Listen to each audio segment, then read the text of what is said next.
Hello दोस्तों, आज आपको सुनाते हैं पांडवों के स्वर्गारोहण की कथा। इसका वर्णन महाभारत के अंतिम पर्व स्वर्गारोहण पर्व में मिलता है। भगवान श्री कृष्ण के पोते वज्र को इंद्रप्रस्थ का राजा बनाने के बाद अर्जुन महर्षि वेदव्यास के आश्रम पहुँचे। यहाँ आकर अर्जुन ने महर्षि वेदव्यास को बताया कि श्री कृष्ण बलराम सहित सारे यदुवंशी समाप्त हो चुके हैं। तब महर्षि ने कहा कि यह सब इसी प्रकार होना था, इसलिए इसके लिए शोक नहीं करना चाहिए। तब अर्जुन ने ये भी बताया कि किस प्रकार साधारण लुटेरे उनके सामने यदुवंश की स्त्रियों को हरकर ले गए और वे कुछ भी न कर सके। वे अपने सारे दिव्यास्त्रों को भूल गए। अर्जुन की बात सुनकर महर्षि वेदव्यास ने कहा कि वे दिव्य अस्त्र जिस उद्देश्य से तुमने प्राप्त किए थे, वह उद्देश्य पूरा हो गया है। अतः वे पुनः अपने स्थानों पर वापस लौट गए हैं। महर्षि ने अर्जुन से यह भी कहा कि तुम लोगों ने अपना कर्तव्य पूर्ण कर लिया है, अतः अब तुम्हारे परलोक गमन का समय आ गया है। अब यही तुम्हारे लिए श्रेष्ठ भी है।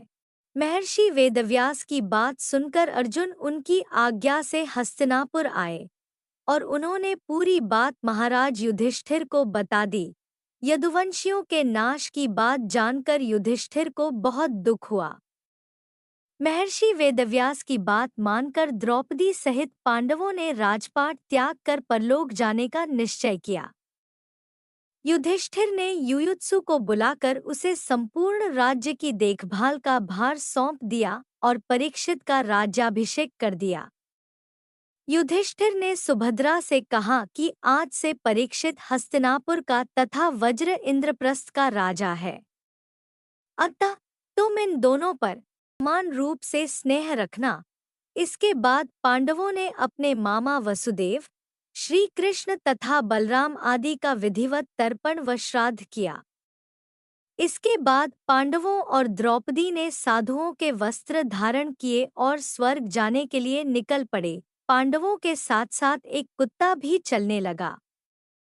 अनेक तीर्थों, नदियों व समुद्रों की यात्रा करते करते पांडव आगे बढ़ने लगे। पांडव चलते चलते लाल सागर तक आ गए। अर्जुन ने लोभवश अपने गांडीव धनुष व अक्षय तरकशों का त्याग नहीं किया था। तभी वहां अग्निदेव उपस्थित हुए और उन्होंने अर्जुन से गांडीव धनुष और अक्षय तरकशों का त्याग करने के लिए कहा। अर्जुन ने ऐसा ही किया। पांडवों ने पृथ्वी की परिक्रमा पूरी करने की इच्छा से उत्तर दिशा की ओर यात्रा करते करते पांडव हिमालय तक पहुंच गए। हिमालय लांघ कर पांडव आगे बढ़े तो उन्हें बालू का समुद्र दिखाई पड़ा। इसके बाद उन्होंने सुमेरु पर्वत के दर्शन किए। पांचों पांडव, द्रौपदी और वह कुत्ता तेजी से आगे बढ़ने लगे। तभी द्रौपदी लड़धड़ाकर गिर पड़ी। द्रौपदी को गिरा देखकर भीम ने युधिष्ठिर से कहा कि द्रौपदी ने कभी कोई पाप नहीं किया, तो फिर क्या कारण है कि वह नीचे गिर पड़ी। युधिष्ठिर ने कहा, द्रौपदी हम सभी में अर्जुन को अधिक प्रेम करती थी, इसलिए उसके साथ ऐसा हुआ है। ऐसा कहकर युधिष्ठिर द्रौपदी को बिना देखे ही आगे बढ़ गए। थोड़ी देर बाद सहदेव भी गिर पड़े। भीमसेन ने सहदेव के गिरने का कारण पूछा तो युधिष्ठिर ने बताया कि सहदेव किसी को अपने जैसा विद्वान नहीं समझता था, इसी दोष के कारण आज इसे गिरना पड़ा है। कुछ देर बाद नकुल भी गिर पड़े। भीम के पूछने पर युधिष्ठिर ने बताया कि नकुल को अपने रूप पर बहुत अभिमान था, इसलिए आज इसकी यह गति हुई है। थोड़ी देर बाद अर्जुन भी गिर पड़े। युधिष्ठिर ने भीमसेन को बताया कि अर्जुन को अपने पराक्रम पर अभिमान था। अर्जुन ने कहा था कि मैं एक ही दिन में शत्रुओं का नाश कर दूंगा, लेकिन ऐसा कर नहीं पाए। अपने अभिमान के कारण ही अर्जुन की आज यह दशा हुई है। ऐसा कहकर युधिष्ठिर आगे बढ़ गए। थोड़ी आगे चलने पर भीम भी गिर गए। जब भीम ने युधिष्ठिर से इसका कारण पूछा, तो उन्होंने बताया कि तुम खाते बहुत थे और अपने बल का झूठा प्रदर्शन करते थे, इसलिए तुम्हें आज भूमि पर गिरना पड़ा है। अब केवल वह कुत्ता ही युधिष्ठिर साथ चलता रहा। युधिष्ठिर कुछ ही दूर चले थे कि उन्हें स्वर्ग ले जाने के लिए स्वयं देवराज इंद्र अपना रथ लेकर आ गए। तब युधिष्ठिर ने इंद्र से कहा कि मेरे भाई और द्रौपदी मार्ग में ही गिर पड़े हैं, वे भी हमारे साथ चलें, आप ऐसी व्यवस्था कीजिए। तब इंद्र ने कहा कि वे सभी पहले ही स्वर्ग पहुंच चुके हैं, वे शरीर त्याग कर स्वर्ग पहुंचे हैं और आप सशरीर ही स्वर्ग में जाएंगे। इंद्र की बात सुनकर युधिष्ठिर ने कहा कि यह कुत्ता मेरा परम भक्त है, इसलिए इसे भी मेरे साथ स्वर्ग जाने की आज्ञा दीजिए। लेकिन इंद्र ने ऐसा करने से मना कर दिया। काफी देर समझाने पर भी जब युधिष्ठिर बिना कुत्ते के स्वर्ग जाने के लिए नहीं माने तो कुत्ते के रूप में यमराज अपने वास्तविक स्वरूप में आ गए। क्योंकि यमराज स्वयं कुत्ते का भेष धारण कर युधिष्ठिर के धर्म की परीक्षा लेने आए थे। युधिष्ठिर को अपने धर्म में स्थित देखकर यमराज बहुत प्रसन्न हुए। इसके बाद देवराज इंद्र युधिष्ठिर को अपने रथ में बैठाकर स्वर्ग ले गए। स्वर्ग जाकर युधिष्ठिर ने देखा कि वहां दुर्योधन एक दिव्य सिंहासन पर बैठा है, अन्य कोई वहां नहीं है। यह देखकर युधिष्ठिर ने देवताओं से कहा कि मेरे भाई तथा द्रौपदी जिस लोक में गए हैं, मैं भी उसी लोक में जाना चाहता हूँ। मुझे उनसे अधिक उत्तम लोक की कामना नहीं है। तब देवताओं ने कहा कि यदि आपकी ऐसी ही इच्छा है तो आप इस देवदूत के साथ चले जाइए, यह आपको आपके भाइयों के पास पहुंचा देगा। युधिष्ठिर उस देवदूत के साथ चले गए। देवदूत युधिष्ठिर को ऐसे मार्ग पर ले गया जो बहुत खराब था। उस मार्ग पर घोर अंधकार था। उसके चारों ओर से बदबू आ रही थी। इधर-उधर मुर्दे दिखाई दे रहे थे।